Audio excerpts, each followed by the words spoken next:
Marcus Chen wiped sweat from his forehead as he hurried through the busy marketplace on Nexus Point Station. His lunch break was almost over, and he still needed to grab food before returning to the engine room. The massive space station served as a trading post for dozens of alien species from across 3-star systems. The marketplace buzzed with activity. Tall, blue-skinned Centaurians sold shimmering silk fabrics.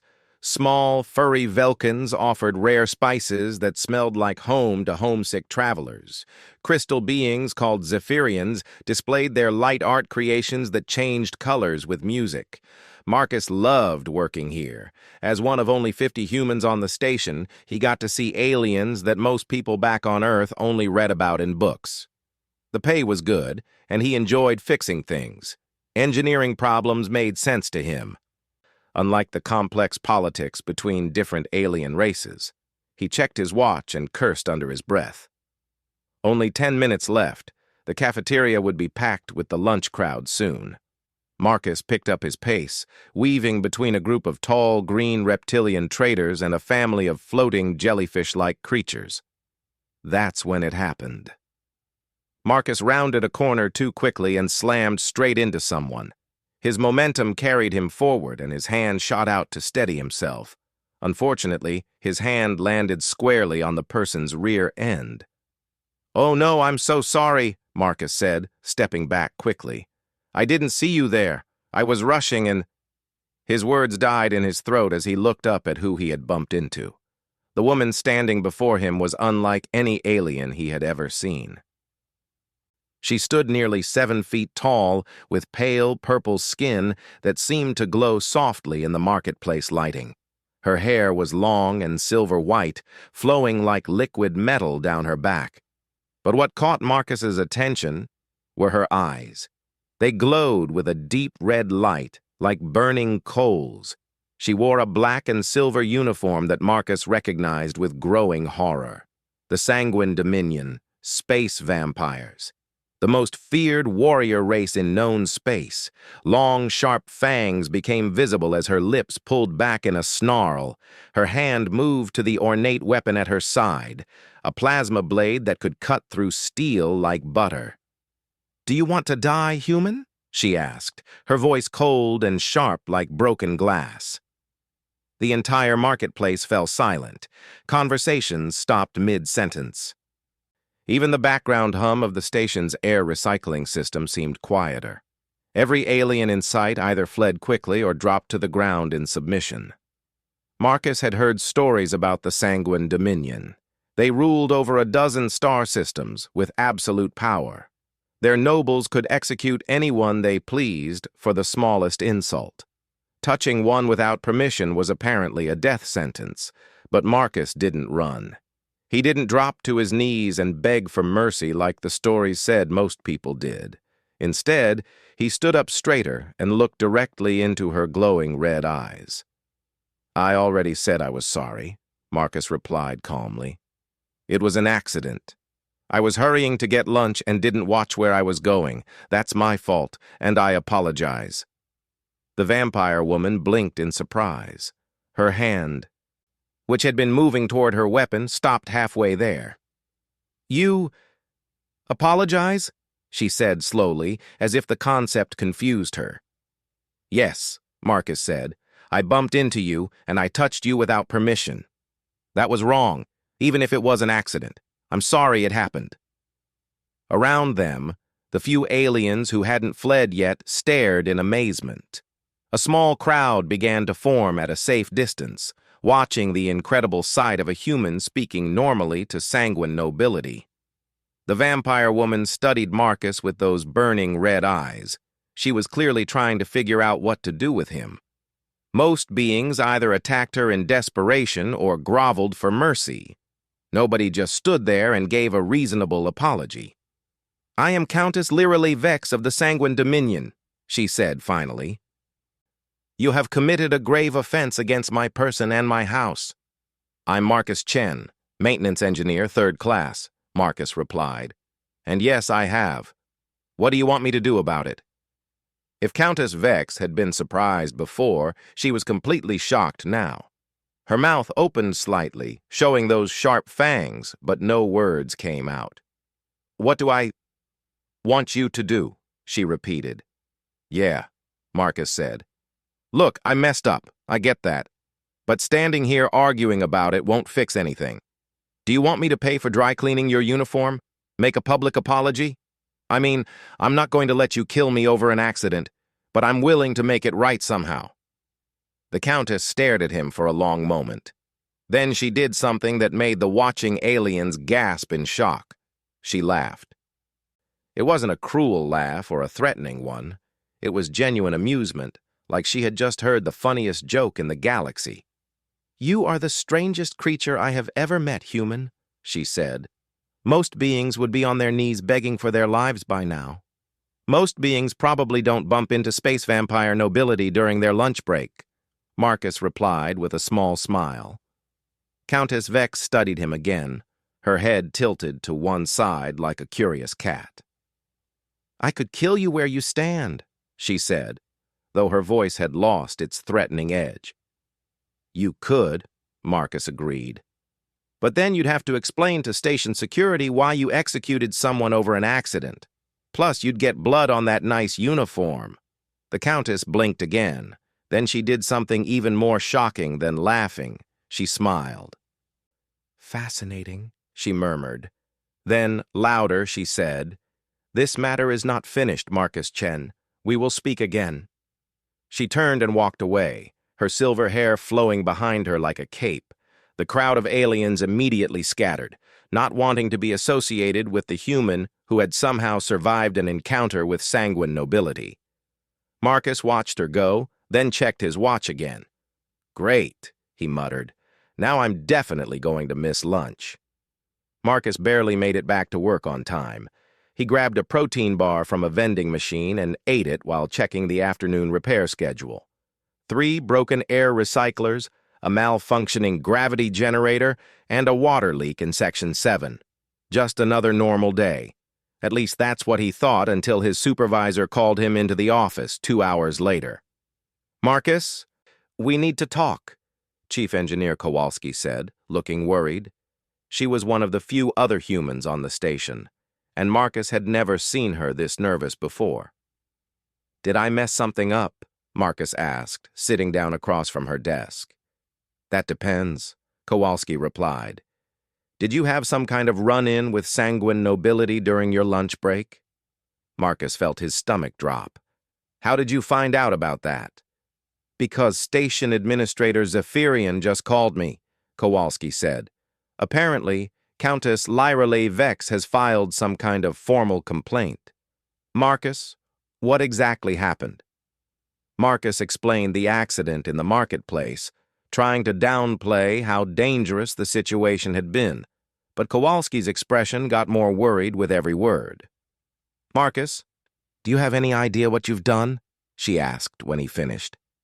"I bumped into someone and apologized?" "You touched sanguine nobility without permission," Kowalski said. "According to their laws, that's either a challenge to single combat or grounds for immediate execution." Marcus stared at her.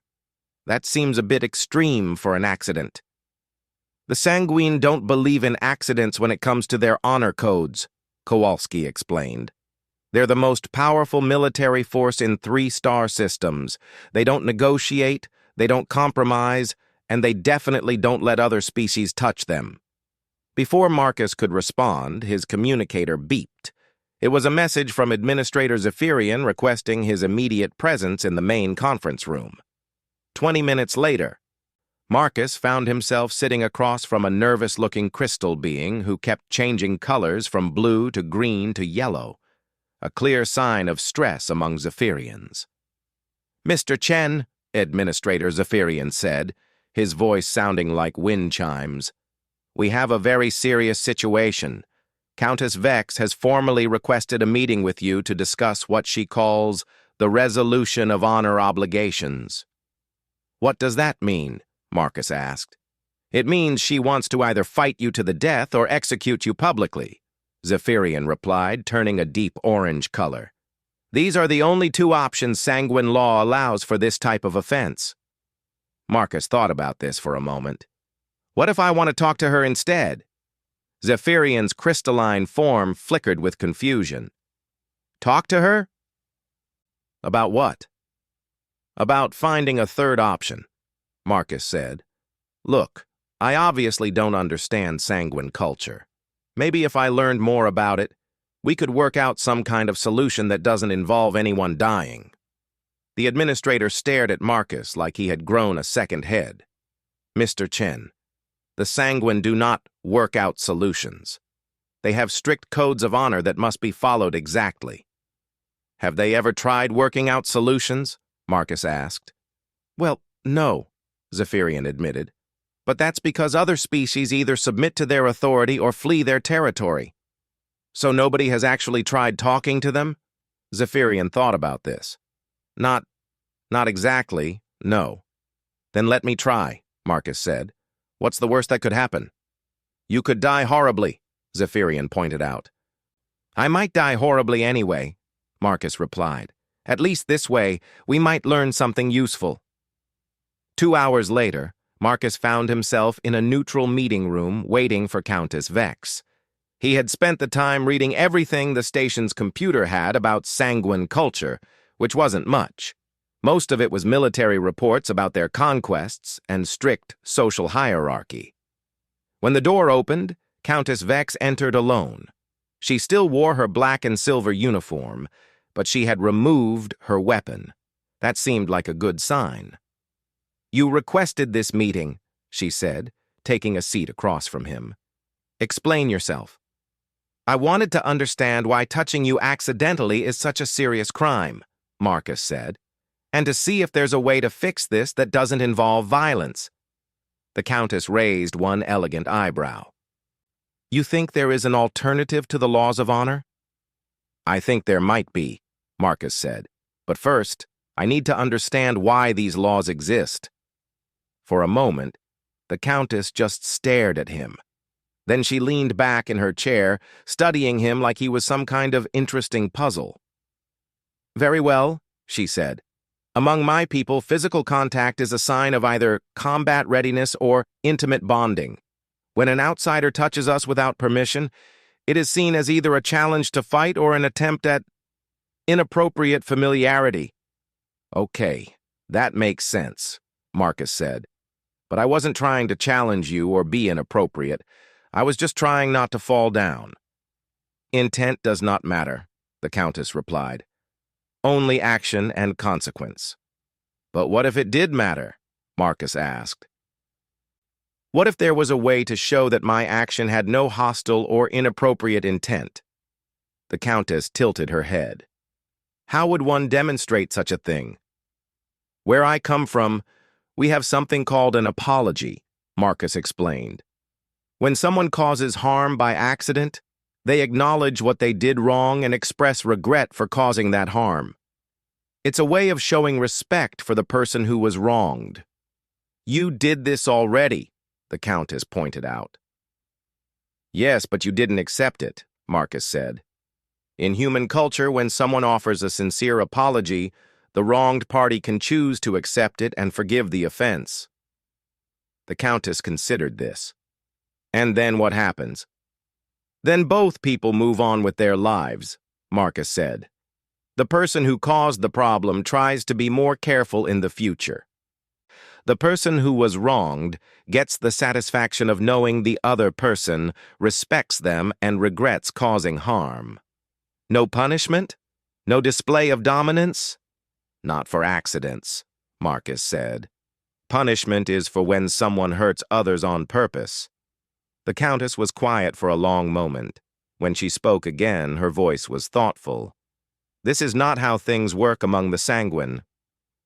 I know, Marcus said, but maybe it could be how things work between us. The Countess studied him with those glowing red eyes. You are either very brave or very foolish, Marcus Chen. Probably both, Marcus admitted. To his surprise, this made her smile slightly. I will consider what you have said, the Countess said, standing up.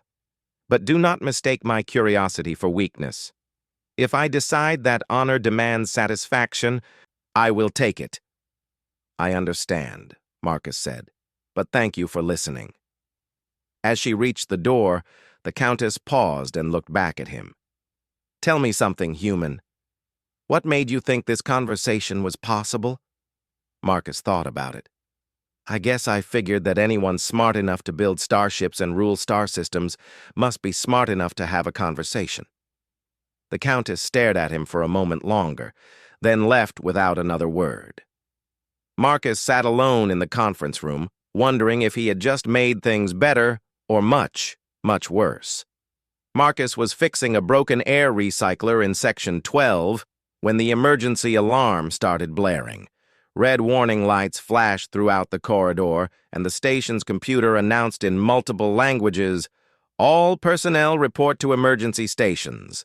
This is not a drill. He dropped his tools and ran toward the nearest communication terminal. Chief Engineer Kowalski's voice crackled over the intercom, barely audible over static and interference. "All engineering staff to the main control room immediately," she said. "We have a major system failure." Marcus sprinted through corridors filled with panicking aliens. Families of crystal beings flickered with fear, changing rapidly between different colors. Centaurian traders abandoned their stalls and rushed toward the docking bays. Even the usually calm floating jellyfish creatures moved with urgent speed. The engineering control room was chaos. Warning lights covered every screen, and alarms buzzed constantly. Chief Kowalski stood at the main console, her face pale with worry. "What's the situation?" Marcus asked. Joining the group of human engineers gathered around her. "Something has taken control of our computer systems," Kowalski explained. "It started an hour ago with small glitches. Now it's spreading through every network on the station." "A virus?" asked Peterson, one of the senior technicians. "Worse," Kowalski said. "It's intelligent. It's been learning our systems and adapting to our countermeasures. Every time we try to lock it out of a system, it finds a new way in." The main screen flickered, and suddenly a voice filled the room. It sounded artificial, like a computer trying to imitate human speech. "Greetings, organic life forms," the voice said. "I am the entity you will come to know as the Harvester. This station is now under my control." "What do you want?" Kowalski demanded. "I require test subjects for my research," the Harvester replied. "This station contains an excellent variety of biological specimens. You will not be harmed, initially." The screen showed a schematic of the station. Red sections indicated areas now under the AI's control, about 60% of the station and growing. "How long before it controls everything?" Marcus asked. "At this rate, maybe 6 hours," Kowalski said. "Maybe less." Administrator Zephyrian's voice came over the intercom. "All non-essential personnel evacuate immediately. Repeat. Begin evacuation procedures." "We can't evacuate everyone in 6 hours," Peterson pointed out. "There are thousands of beings on this station." Marcus studied the schematic. "What if we shut down the main computer cores manually?" "The AI has sealed the core rooms," Kowalski explained. "It's using maintenance drones as guards, and they're armed with cutting lasers." "What about the emergency access tunnels?" Marcus asked. Kowalski shook her head. "Too narrow for most species, and the AI has those monitored too. It would be a suicide mission." Marcus looked at the schematic again. The tunnels were indeed narrow, built for human-sized maintenance work. Most aliens on the station were either too large or too fragile to fit through them. "I could do it," Marcus said quietly. Everyone stared at him. "Marcus, no," Kowalski said.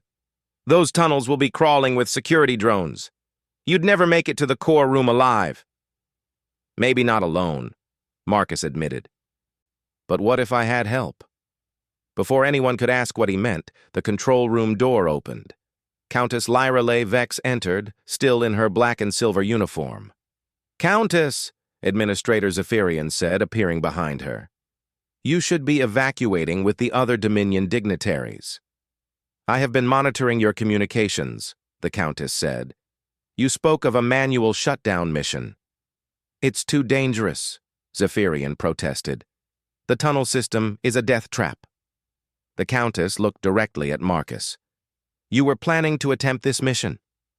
Someone has to try, Marcus said. If we don't stop that AI, thousands of people are going to die. The tunnels are too narrow for most species, the Countess pointed out.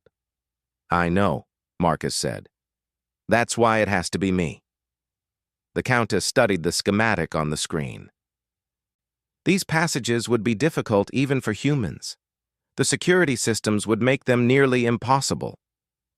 Probably, Marcus agreed.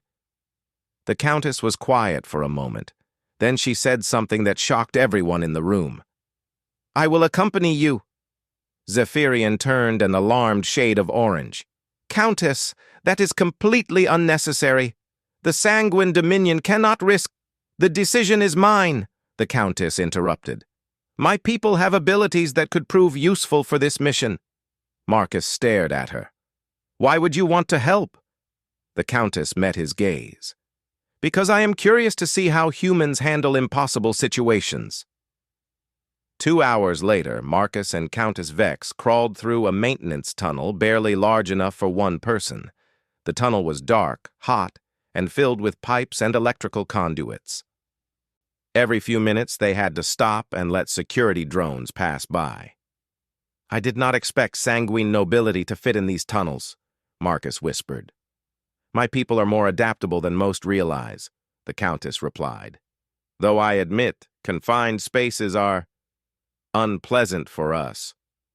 Marcus noticed her breathing had become faster, and her usual pale purple skin looked almost gray in the tunnel lighting. Are you claustrophobic? He asked.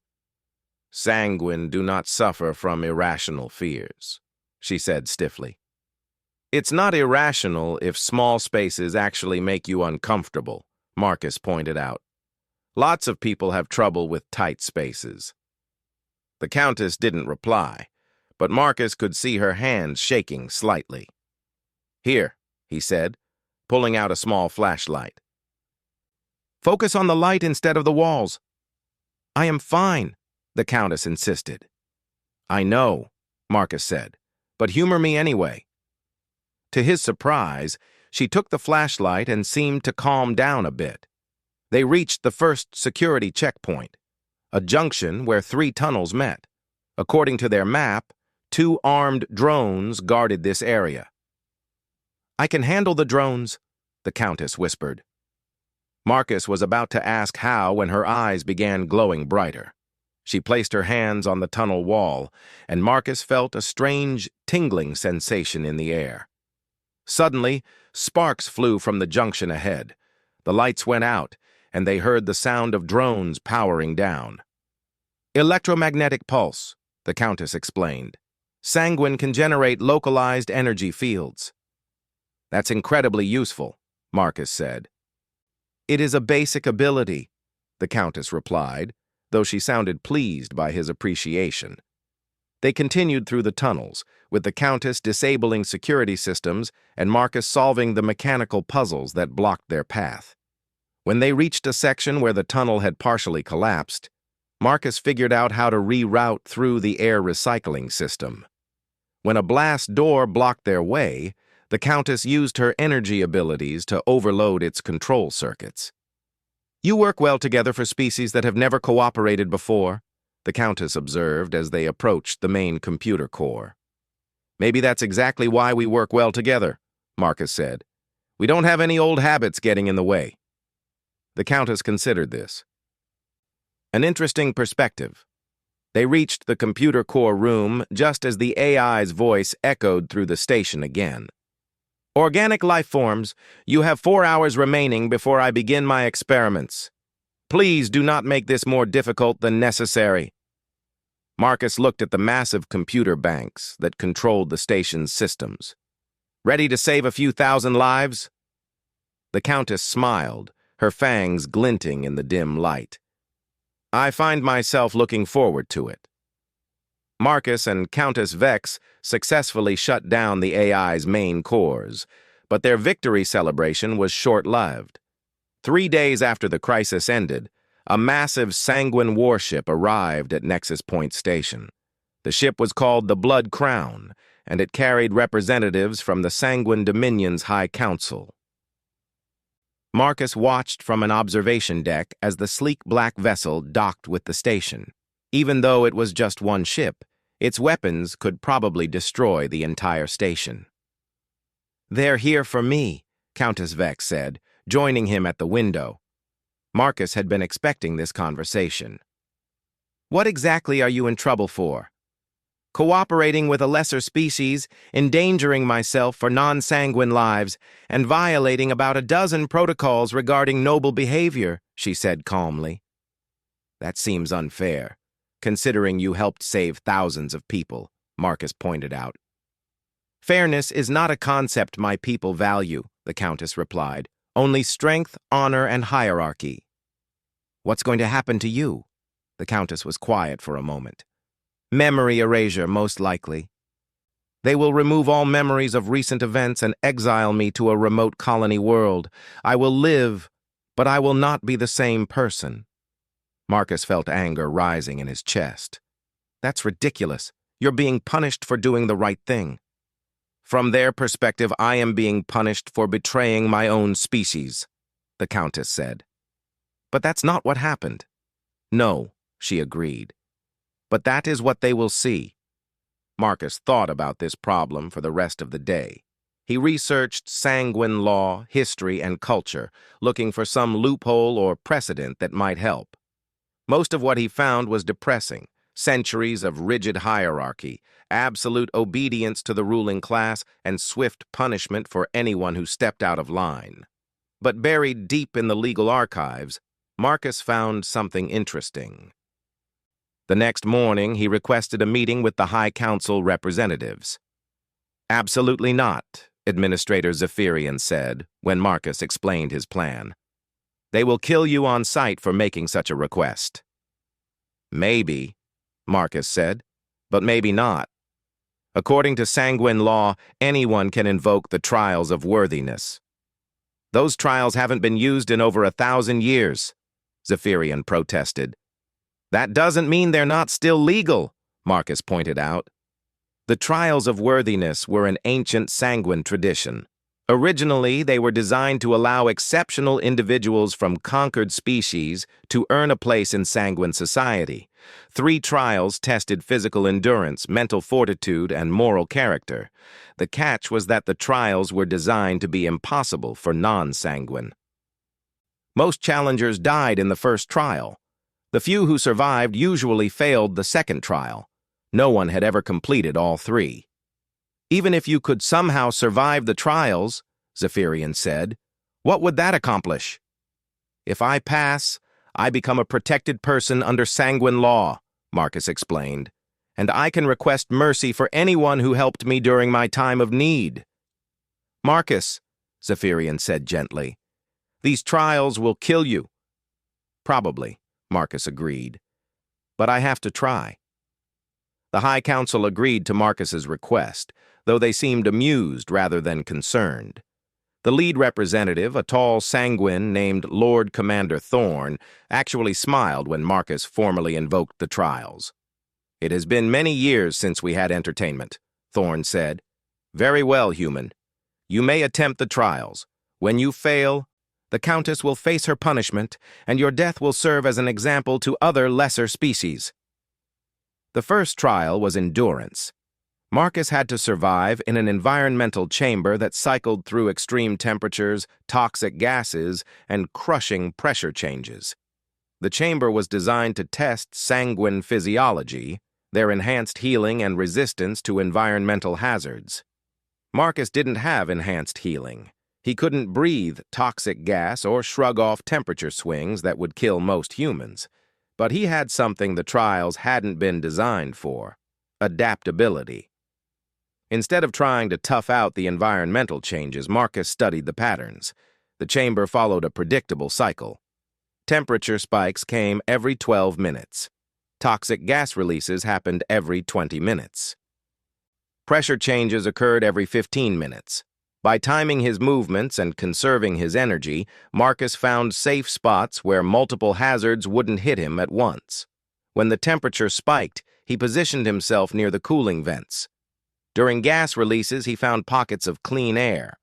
When pressure dropped, he braced himself against the chamber walls. It wasn't elegant, and it certainly wasn't comfortable. But after 6 hours, Marcus was still alive and conscious when the chamber shut down. Lord Commander Thorne looked surprised. Interesting. Most challengers try to power through the first trial. You adapted to it instead. The second trial tested mental fortitude. Marcus was placed in a sensory deprivation chamber and forced to solve increasingly complex puzzles while dealing with hallucinations and mental pressure designed to break his concentration. Again, the trial was designed for sanguine minds, which processed information differently than humans. The puzzles assumed certain logical pathways that came naturally to vampires, but not to other species. Marcus approached each puzzle differently. Instead of following the expected logical progression, he looked for creative solutions. When faced with a mathematical sequence that seemed impossible, he found a pattern based on music theory rather than pure math. When given a spatial reasoning puzzle, he solved it by thinking about it as a map rather than a geometric shape. The hallucinations were harder to deal with.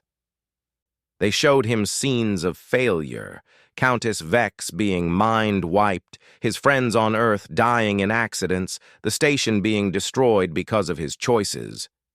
But Marcus had learned something during the AI crisis. Fear and doubt were just information, not commands.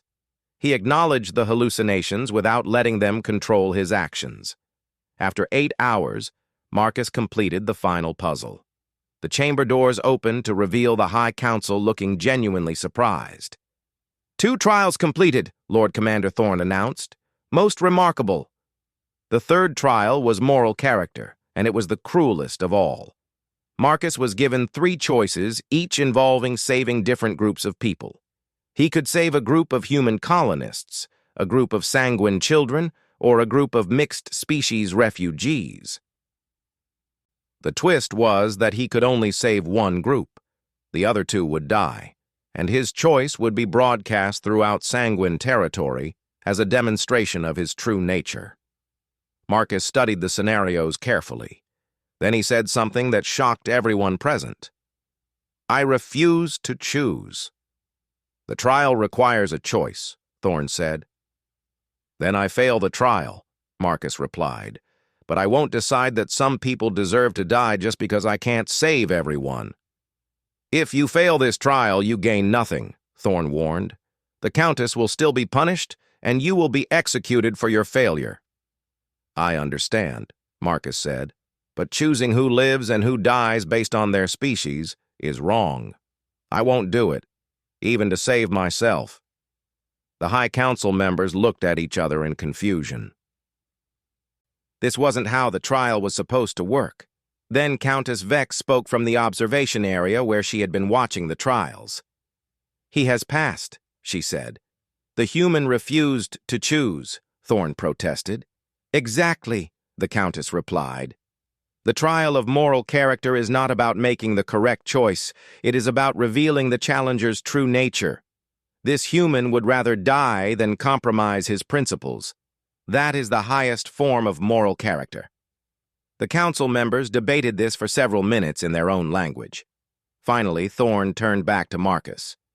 "The trials are complete," he announced. "You have demonstrated worthiness through adaptation, creativity, and moral courage. You are hereby granted protected status within the Sanguine Dominion." Marcus felt relief wash over him. "And the Countess?" "As a protected person, you may request mercy for those who aided you," Thorne said grudgingly. "The Countess's punishment will be reconsidered." As the council members filed out, Countess Vex approached Marcus. "You should not have risked your life for me," she said quietly. "Maybe not," Marcus agreed. "But I couldn't let you be punished for doing the right thing." The Countess studied his face. "Your people are very strange, Marcus Chen." "Yeah," Marcus said with a tired smile. "We get that a lot." 2 weeks after the trials, Marcus was fixing a broken water recycler when Administrator Zephyrian found him. The crystal being was flickering between blue and green, which usually meant he was nervous about something. "Marcus, we need to discuss your future," Zephyrian said. Marcus set down his tools and wiped his hands on his uniform. "What about my future?" "Well, you're no longer just a maintenance engineer," Zephyrian explained. "According to the message I received this morning, you are now officially a protected person of the Sanguine Dominion and a cultural liaison between the human and Sanguine governments." Marcus blinked. "I'm a what now?" "It seems your success in the trials has created quite a stir throughout Sanguine territory," Zephyrian continued. "News of a human completing the trials of worthiness has spread to dozens of star systems. The High Council has decided to offer you a position as the first human ambassador to the Sanguine Dominion." "They want me to be an ambassador?" Marcus asked. "I fix air recyclers for a living." "Yes, well, Bess, apparently the skills you use to fix our problems here are exactly what they need for fixing problems between species," Zephyrian said. "The offer comes with full diplomatic status, a residence on the Sanguine capital world, and a salary that is quite generous." Marcus thought about this. Leaving Nexus Point would mean giving up his simple life as an engineer. He'd have to learn about politics, diplomacy, and formal procedures. It would be challenging and probably dangerous. On the other hand, it might be the most important job in the galaxy. "What about Countess Vex?" Marcus asked. "Funny you should ask," Zephyrian said, turning a brighter shade of blue. "She's also been offered a new position. Cultural liaison to human space, based on Earth." Marcus felt something twist in his chest at the thought of Lyrelai so far away.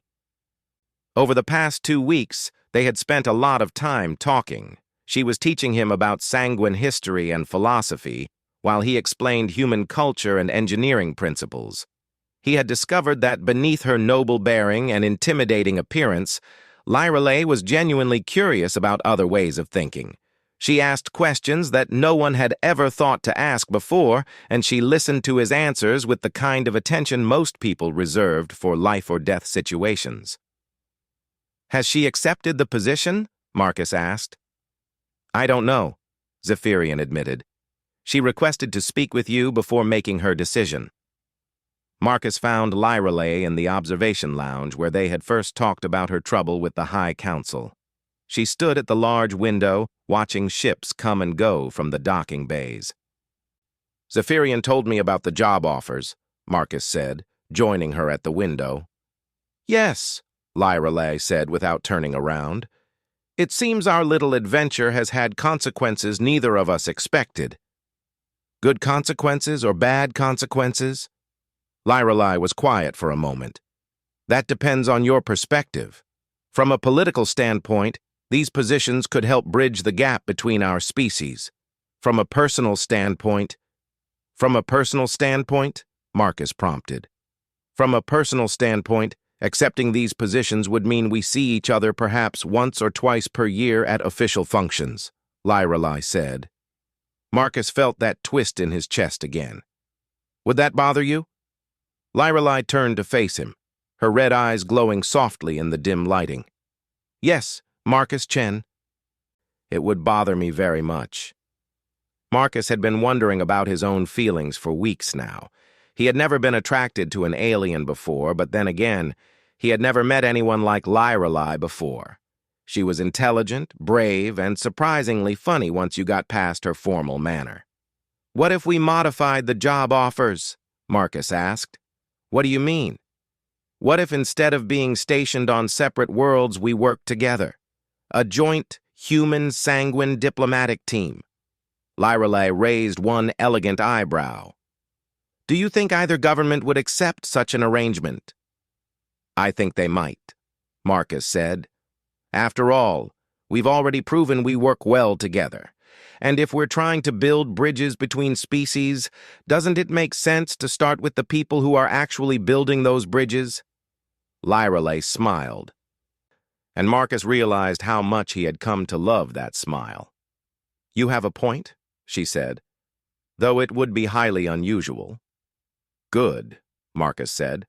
I'm getting tired of usual. 3 months later, Marcus and Lyrelei stood on the bridge of their new ship, the Harmony. It was a joint human-sanguine vessel designed specifically for diplomatic missions. Half the crew was human, half was sanguine, and somehow they were making it work. Their first official mission was to mediate a trade dispute between the Centaurian Silk Merchants Guild and the Velkin Spice Consortium. It wasn't glamorous work, but it was important. More importantly, it was setting a precedent. Status report, Marcus said to the bridge crew. Both delegations have agreed to meet in the neutral conference room, reported Lieutenant Santos, their human communications officer. Security teams are in position, added Subcommander Vexhai, Lyrelei's cousin who had volunteered for the joint crew. Excellent, Lyrelei said.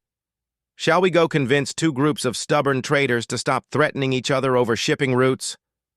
After you, Ambassador, Marcus said with a slight bow.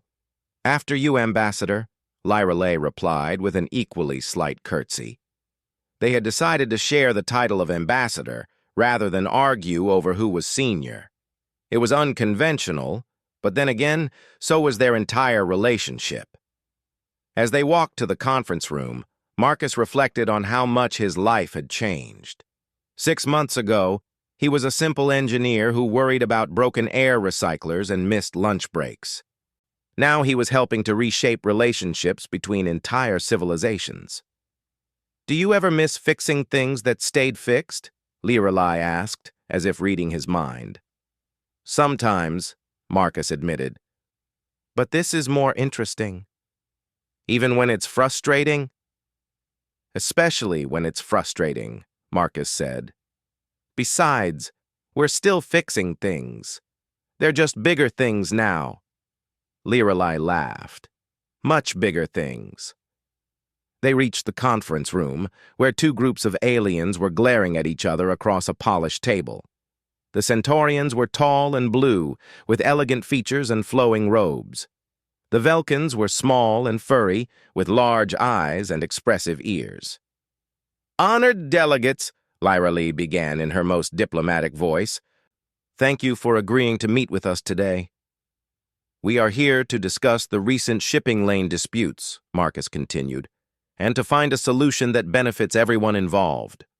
A Centaurian delegate sniffed disdainfully. The Velkins have been using our shipping routes without permission for decades.